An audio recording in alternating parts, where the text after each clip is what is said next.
Doctor ortho Ayurvedic oil and capsule. अब दर्द भी घुटने टेकेगा। छत्तीसगढ़ विधानसभा परिसर में सीएम साय ने एक पेड़ मां के नाम अभियान के तहत लगाया पौधा। विधानसभा अध्यक्ष, मंत्रियों, सत्ता पक्ष और विपक्ष के विधायकों ने की पौधारोपण कर पर्यावरण संरक्षण का दिया संदेश। सीएम साय का ऐलान, नक्सलवाद के खात्मे पर पीएम मोदी को धन्यवाद प्रस्ताव देगा सदन। झारखंड के पूर्व मंत्री और वरिष्ठ कांग्रेस नेता मन्नाल मलिक का निधन। मुख्यमंत्री हेमंत सोरेन सहित कई नेताओं ने जताया शोक। एक दशक से ज्यादा समय तक धनबाद कांग्रेस के अध्यक्ष रहे। कोयलांचल की मजदूर राजनीति में भी बड़ा नाम थे मन्नान मलिक। जज उत्तम आनंद हत्याकांड में झारखंड हाईकोर्ट का बड़ा फैसला, दोषियों की उम्र कैद बरकरार। हाईकोर्ट ने की अपील खारिज।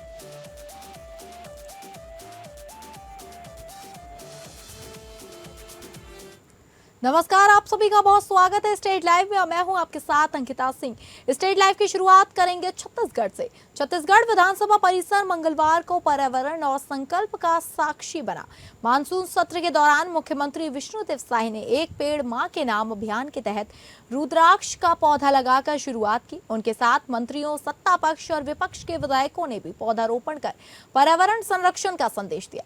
मुख्यमंत्री ने कहा कि प्रधानमंत्री मोदी की पहल पर शुरू हुआ यह अभियान मातृ सम्मान और प्रकृति संरक्षण का प्रतीक है। उन्होंने प्रदेशवासियों से अधिक पौधे लगाने की अपील की। इस दौरान मुख्यमंत्री ने नक्सलवाद के मुद्दे पर भी बड़ा बयान दिया। उन्होंने कहा कि केंद्र और राज्य सरकार के संयुक्त प्रयासों तथा केंद्रीय गृह मंत्री के नेतृत्व में नक्सलवाद के खिलाफ प्रभावी कार्रवाई हुई है। इसी उपलब्धि को लेकर सरकार विधानसभा में केंद्र के प्रति धन्यवाद प्रस्ताव लाएगी और उन्हें विश्वास है कि सदन इसे पारित करेगा।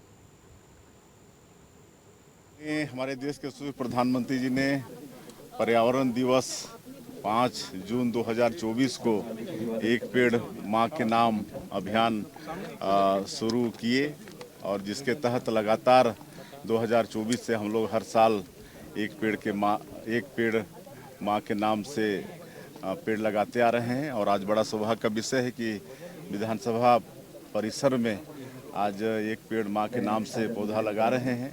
यहाँ पर माननीय विधानसभा अध्यक्ष जी, नेता प्रतिपक्ष जी, हमारे दोनों डिप्टी सीएम, मंत्रीगण, विधायकगण सभी लगाए हैं और हम लोग रुद्राक्ष का पेड़ आज लगाए हैं। छत्तीसगढ़ विधानसभा में उप मुख्यमंत्री और गृह मंत्री विजय शर्मा ने नक्सलवाद के मुद्दे पर केंद्र सरकार के सहयोग के लिए धन्यवाद प्रस्ताव पर बोलते हुए कहा कि राज्य में नक्सलवाद के खिलाफ मिली सफलता मजबूत संकल्प, जन भागीदारी और विकास आधारित रणनीति का परिणाम है। उन्होंने कहा कि प्रधानमंत्री नरेंद्र मोदी, केंद्रीय गृह मंत्री अमित शाह के मार्गदर्शन और मुख्यमंत्री विष्णुदेव साय के नेतृत्व में बस्तर में शांति, विश्वास और विकास का नया दौर शुरू हुआ है। उनका कहना था कि सरकार नहीं बल्कि संकल्प बदला है और उसके परिणाम आज सबके सामने हैं। विजय शर्मा ने कहा, पहले बस्तर के कई इलाके नक्सल हिंसा से प्रभावित थे, लेकिन अब वहां हालात तेजी से बदल रहे हैं। उन्होंने दावा किया कि पिछले 2 सालों में 118 नए सुरक्षा कैंप बनाए गए हैं। सड़क, बैंक, आवास और डिजिटल सेवाओं का विस्तार हुआ है और आत्मसमर्पण करने वाले युवाओं के पुनर्वास पर विशेष ध्यान दिया जा रहा है। उन्होंने कहा कि कई सुरक्षा कैंप अब शिक्षा, स्वास्थ्य और विकास के केंद्र बन चुके हैं तथा आगे 70 कैंपों को सेवा डेरा के रूप में विकसित किया जाएगा। उप मुख्यमंत्री ने कांग्रेस पर भी निशाना साधते हुए कहा कि पहले संसाधन अधिक होने के बावजूद इच्छा शक्ति की कमी थी, जबकि वर्तमान सरकार ने सुरक्षा बलों को पूरा सहयोग देकर निर्णायक कार्रवाई की। उन्होंने कहा, समाज की भागीदारी से आत्मसमर्पण अभियान को सफलता मिली है और अब बस्तर का भविष्य बंदूक नहीं बल्कि शिक्षा, खेल, रोजगार और विकास तय करेगा। साथ ही उन्होंने लोगों से अफवाहों और दुष्प्रचार से दूर रहने की अपील भी की। नक्सल संगठन मुक्त हुआ है और इस समय आज बड़ा ही महत्वपूर्ण एक प्रस्ताव सदन में था जिस पर चर्चा थी, परंतु आश्चर्यजनक ढंग से फिर से आज पूरा विपक्ष, कांग्रेस पूर्णतः गायब रही। मैं उन लोगों के नाम लेकर आया था कि मैं वो बताता कि दरभा डिवीज़न का जगदीश और उसके सारे साथियों को जिन्होंने झीरम का कांड किया था, किस तरीके से हमारे आर्म्ड फोर्सेस के जवानों ने न्यूट्रलाइज कर दिया, वो ये बताना चाहता था। लेकिन झीरम के इस विषय पर अपने ही आर्म्ड फोर्सेस के अपने ही जवानों की शौर्य गाथा शायद सुनना नहीं चाहते थे, इसलिए गायब रही पूरी कांग्रेस।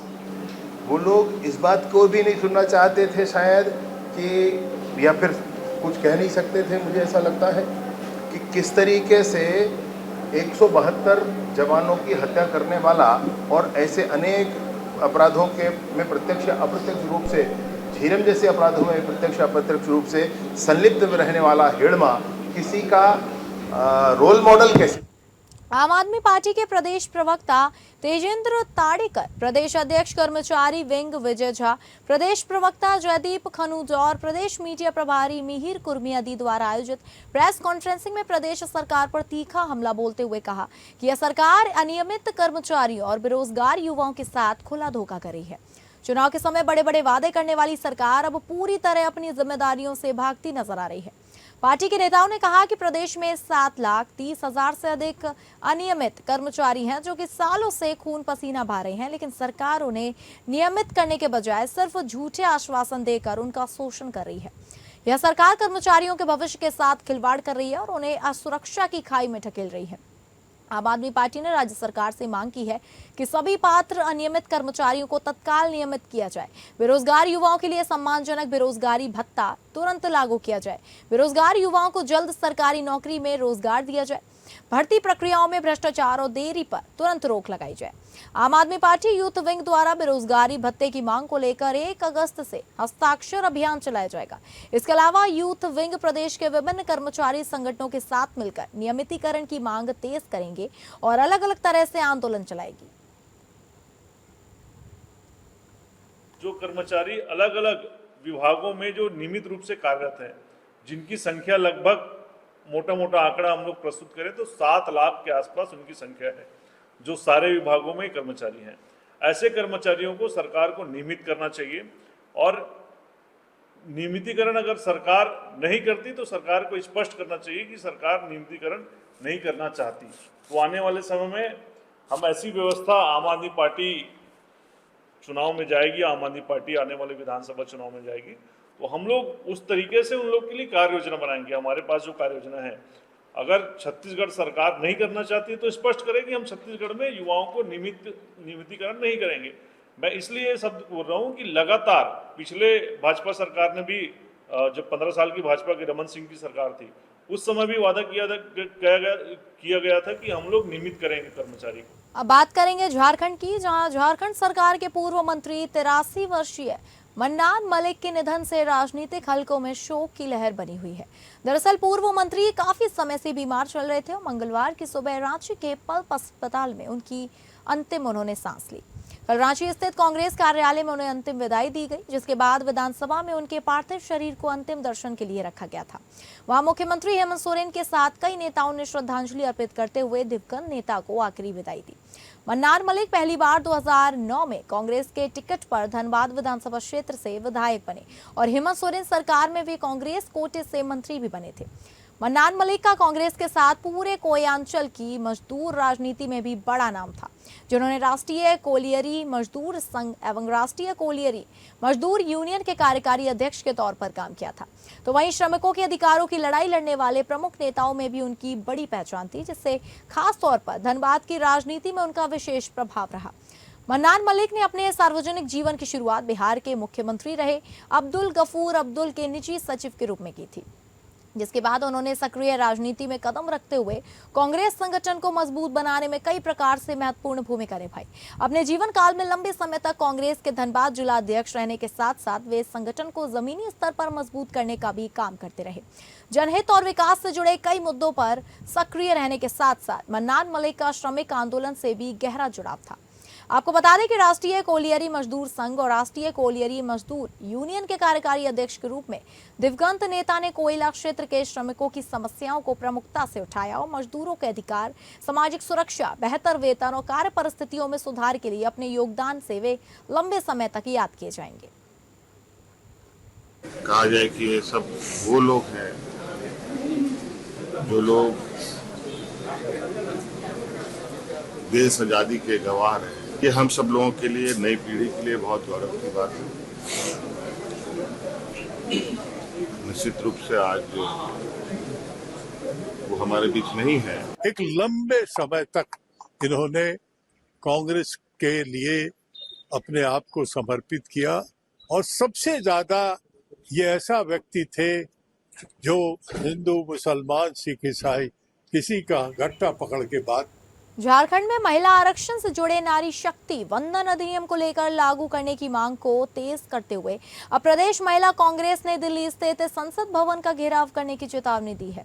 आगामी 21 जुलाई आयोजित होने जा रहे इस आंदोलन में झारखंड सहित देश भर से महिला कांग्रेस की कार्यकर्ताएं शामिल होने वाली हैं, जिसे संसद चलो नाम दिया गया है। इस आंदोलन के माध्यम से केंद्र सरकार का महिला आरक्षण लागू करने का दबाव डाले जाने की तैयारी को लेकर ही रांची में कल एक प्रेस वार्ता का आयोजन किया गया, जिसमें प्रदेश कांग्रेस की महिला अध्यक्ष एवं कई महिला पदाधिकारी भी शामिल हुई।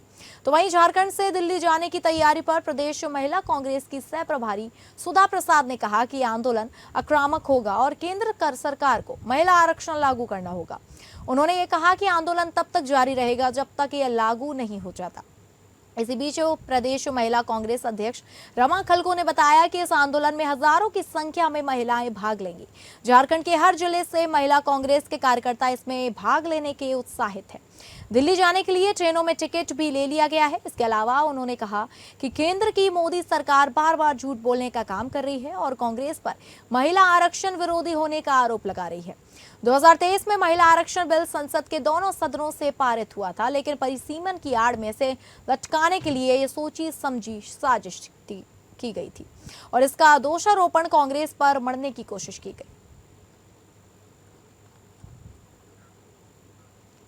झारखंड हाईकोर्ट ने धनबाद के तत्कालीन जिला एवं सत्र न्यायाधीश उत्तम आनंद की हत्या के चर्चित मामले में बड़ा फैसला सुनाया।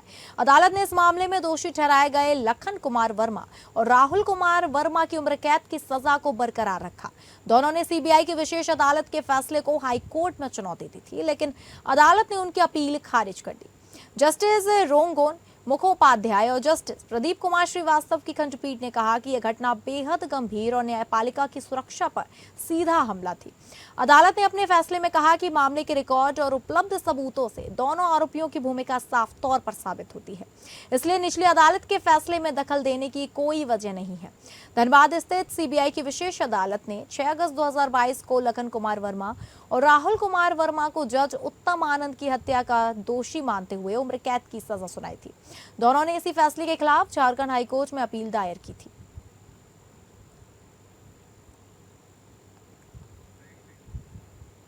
जहां 14वीं झारखंड लोक सेवा आयोग जेपीएससी संयुक्त सिविल सेवा प्रारंभिक परीक्षा में कथित अनियमितताओं को लेकर राजधानी रांची में अभ्यर्थियों और विभिन्न छात्र संगठनों ने कल जेपीएससी कार्यालय का जोरदार घेराव किया। इस दौरान बड़ी संख्या में अभ्यर्थी आयोग कार्यालय पहुंचे और परीक्षा प्रक्रिया में पारदर्शिता की मांग करते हुए प्रदर्शन को अंजाम दिया। प्रदर्शन में शामिल अभ्यर्थियों द्वारा आयोग के खिलाफ नारेबाजी करने के दौरान सुरक्षा बलों के साथ उनकी झड़प भी देखने को मिली। इसी बीच आंदोलन कर रहे अभ्यर्थियों के समर्थन में आए एजेएसयू छात्र विंग के सदस्यों ने एपीएन न्यूज से बातचीत में परीक्षा परिणाम को लेकर राज्य सरकार और आयोग के प्रति नाराजगी व्यक्त करते हुए निष्पक्ष जांच, जवाबदेही और पारदर्शी भर्ती प्रक्रिया की मांग रखी। तो वहीं उन्होंने आरोप लगाया कि परीक्षा प्रक्रिया को लेकर पहले भी आयोग के समक्ष आपत्तियां दर्ज कराई गई थी, लेकिन अब तक किसी भी मुद्दे पर संतोषजनक जवाब नहीं मिला है और उनकी आवाज को लेकर लगातार नजरअंदाज किया जा रहा है। इस वक्त हम राजधानी रांची के जेपीएससी कार्यालय के बाहर खड़े हैं, जहां पर छात्रों को लेकर, जी हां, जेपीएससी द्वारा हाल ही में जो पीटी परीक्षा में अनियमितता सामने आई है उसे लेकर एक बार फिर से आंदोलन किया जा रहा है। लगातार यहां पर आंदोलन किया जाता रहा है और आज भी इस आंदोलन की जो प्रक्रिया है उस पर हम आपको जानकारी देना चाहेंगे। आज हम लोगों का मांग है कि 14वीं जेपीएससी में जो व्यापक भ्रष्टाचार हुआ है उसका सीबीआई से माननीय मुख्यमंत्री जी जांच करा दे। अगर वो जांच नहीं कराते हैं तो हम लोग मानेंगे कि माननीय मुख्यमंत्री जी के द्वारा और जेपीएससी अध्यक्ष के द्वारा सेटिंग गेटिंग किया गया है, सीट को बेचा गया है, पेपर को बेचा गया है, तभी जाकर कैसे। ये आंदोलन कब तक चलेगा? ये आंदोलन हम लोगों का लगातार चलता रहेगा तब तक कि परीक्षा रद्द नहीं हो जाता है। राहुल कुमार क्रांति अभ्यर्थी सह छात्र नेता। इस बार जो पीटी परीक्षा हुई थी उसमें आप हाँ, हम भी बैठे हुए हैं। इस पर क्या आपकी मांग है? और हमारी मांग है कि पीटी रिजल्ट को रद्द किया जाए और इसको सीबीआई से जांच कराया जाए। चरणबद्ध आंदोलन चलेगा, निर्णायक आंदोलन चलेगा। झारखंड की सड़कों पर अब संग्राम आएगा। अब देखिए क्या होता है। तो झारखंड की सड़कों पर अब आएगा संग्राम, ये कहना है अभ्यर्थियों का। सीएम से आग्रह किया जा रहा है, ये परीक्षा को रद्द करने की मांग की जा रही है। अनियमितताओं को लेकर कई बड़े दावे किए जा रहे हैं। देखना ये होगा सरकार इस आंदोलन के बाद क्या पहल करती है। फिलहाल हमारे सहयोगी दीपक के साथ एपीएन न्यूज से मैं तृप्ति राठी। झारखंड के उच्च एवं तकनीकी शिक्षा विभाग के प्रधान सचिव राहुल कुमार पुरवार मंगलवार को धनबाद पहुंचे। इस दौरान उन्होंने उपायुक्त आदित्य रंजन, शिक्षा विभाग के अधिकारियों, बीआईटी सिंदरी के फैकल्टी और बीबीएमकेयू प्रबंधन के साथ बैठक की। बैठक में राज्य के उच्च शिक्षा तंत्र को मजबूत बनाने, बीआईटी सिंदरी को रिसर्च संस्थान के रूप में विकसित करने और शिक्षकों की कमी को दूर करने पर विस्तार से चर्चा हुई। प्रधान सचिव राहुल कुमार पुरवार ने कहा कि उच्च शिक्षा के सामने सबसे बड़ी चुनौती फैकल्टी की कमी है। राज्य विश्वविद्यालय अधिनियम लागू होने के बाद अब यूनिवर्सिटी सर्विसेज कमीशन का गठन किया जाएगा, जिससे शिक्षकों की नियुक्ति प्रक्रिया तेज होगी। उम्मीद है कि अगले 1 साल के भीतर नियुक्ति प्रक्रिया पूरी कर ली जाएगी। प्रधान सचिव ने कहा कि सरकार शिक्षण संस्थानों में नियमित शैक्षणिक सत्र, समय पर नामांकन और बेहतर शैक्षणिक व्यवस्था सुनिश्चित करने के लिए नए सिस्टम लागू कर रही है। उन्होंने कहा कि सरकारी और निजी संस्थानों की तुलना करने के बजाय गुणवत्तापूर्ण शिक्षा का माहौल तैयार करना सरकार की प्राथमिकता है।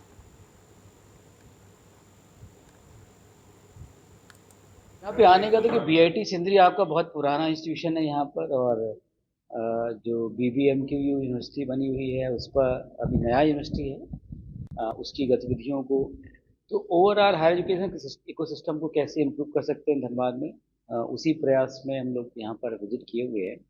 तो पहले बीआईटी सिंदरी में, जो कि बीआईटी सिंदरी को एक रिसर्च यूनिवर्सिटी के रूप में कन्वर्ट करना है, तो अभी जो गैप्स हैं, चाहे वो लैब्स के बारे में हो या और भी जो अन्य इश्यूज हैं, उसको डिस्कस किया गया है वहाँ की सारी फैकल्टीज़ के साथ में। मुझे उम्मीद है कि जल्दी से जल्दी उसको मंजूर। रांची के रिम्स में मंगलवार को योग लैब का विधिवत शुभारंभ किया गया। इसी दौरान डॉक्टर पीयूष ने प्रतिभागियों का आयोग एवं प्राणायाम का अभ्यास कराया एवं दैनिक जीवन में स्वस्थ संवर्धन के लिए योग को प्रयोग में लाने के महत्वपूर्ण टिप्स दिए।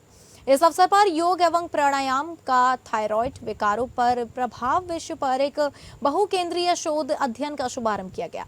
यह अध्ययन रिम्स के साथ साथ झारखंड के अन्य मेडिकल कॉलेजों में भी संचालित किया जा रहा है। अध्ययन के अंतर्गत प्रतिभागी अगले 2 महीने तक नियमित रूप से योग एवं प्राणायाम का अभ्यास करेंगे, जिसके पश्चात थायराइड ग्रंथि एवं उससे संबंधित स्वास्थ्य मानकों पर पड़ने वाले प्रभावों का वैज्ञानिक मूल्यांकन किया जाएगा।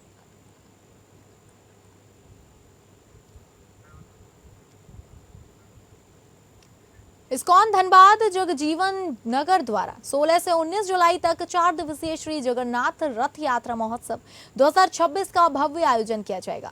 पत्रकार वार्ता में इस्कॉन धनबाद के अध्यक्ष नाम प्रेम प्रभु जी ने बताया कि इस साल का महोत्सव पिछले वर्षों की तुलना में अधिक विशाल और आकर्षक होगा।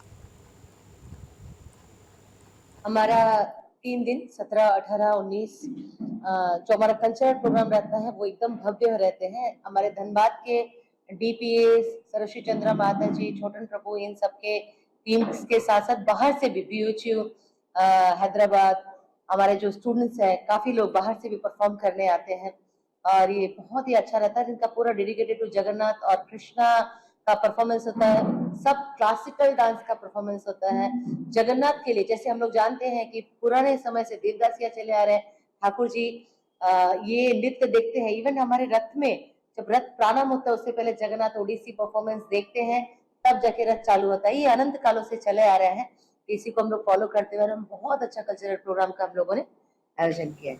अब रुक करेंगे महाराष्ट्र का, जहां शिवसेना सांसद संजय राउत ने जयंत पाटिल की मुख्यमंत्री से हुई मुलाकात को लेकर बड़ा बयान दिया। उन्होंने कहा कि यह मुलाकात किसी राजनीतिक वजह से नहीं थी। उनके मुताबिक जयंत पाटिल अपने क्षेत्र के 1-2 नगर अध्यक्षों को कलेक्टर द्वारा कथित तौर पर गैर कानूनी तरीके से अयोग्य घोषित किए जाने के मुद्दे पर मुख्यमंत्री से मिले थे। संजय राउत ने सरकार के प्रस्तावित बिल पर भी विपक्ष का साफ रुख किया। उन्होंने कहा कि अगर सरकार वही बिल दोबारा लाती है तो पूरा विपक्ष एकजुट होकर उसका विरोध करेगा। हालांकि अगर सरकार विपक्ष के सुझावों के अनुसार बिल में जरूरी सुधार करती है तो उस पर चर्चा की जा सकती है। जयंतराव पाटिल कल रात को सीएम साहब से मिले हैं, वो अलग विषय है। उनका जो चुनाव क्षेत्र से एक जो नगराध्यक्ष है पब्लिक इलेक्टेड, उनको वहाँ के कलेक्टर ने डिस्क्वालीफाई किया है गैर कानूनी तरीके से। उस बारे में अपनी बात लेकर जयंतराव पाटिल कल रात को सीएम साहब से मिले हैं, ये मेरी जानकारी है और कुछ नहीं। रायगढ़ जिले के पनवेल विधानसभा क्षेत्र में मतदाता सूची के एसआईआर अभियान को तेज कर दिया गया है। जिले में सबसे पीछे चल रहे इस क्षेत्र पर प्रशासन ने विशेष फोकस किया है। अब तक करीब 50% मतदाताओं तक गणना फॉर्म पहुंचाए जा चुके हैं, जबकि अगले 15 दिनों में सभी शेष मतदाताओं तक फॉर्म पहुंचाकर उन्हें भरवाने का लक्ष्य तय किया गया है। जिला कलेक्टर किशन जावले दिन में 2 बार अभियान की समीक्षा कर रहे हैं।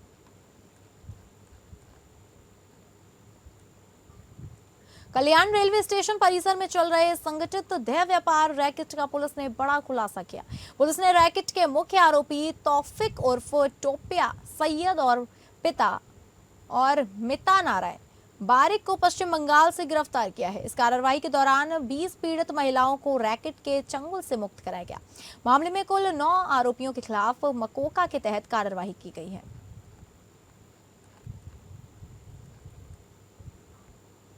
अमरावती शहर के राजेंद्र कॉलोनी क्षेत्र में हुई सनसनीखेज हत्या के मामले में पुलिस ने महत्वपूर्ण जानकारी दी है। मृतक की पहचान शेख अफाक शेख अकील 24 वर्षीय निवासी ताजनगर के रूप में हुई है। पुलिस उपायुक्त यशवंत सोलंकी के अनुसार मृतक और आरोपियों के बीच प्रेम प्रसंग को लेकर पिछले कुछ दिनों से विवाद चल रहा था। इसी विवाद को सुलझाने के लिए दोनों पक्ष एकत्र हुए, लेकिन बातचीत के दौरान फिर से कहासुनी हो गई और विवाद ने हिंसक रूप ले लिया। पुलिस के अनुसार इस मामले में कुल 4 आरोपी सामने आए हैं, जिनमें से 3 आरोपी नाबालिग हैं। घटना के दौरान आरोपियों ने धारदार हथियार से हमला किया, जिसमें युवक की मौके पर ही मौत हो गई। मामले की जांच सीसीटीवी फुटेज और अन्य डिजिटल साक्ष्यों के आधार पर की जा रही है।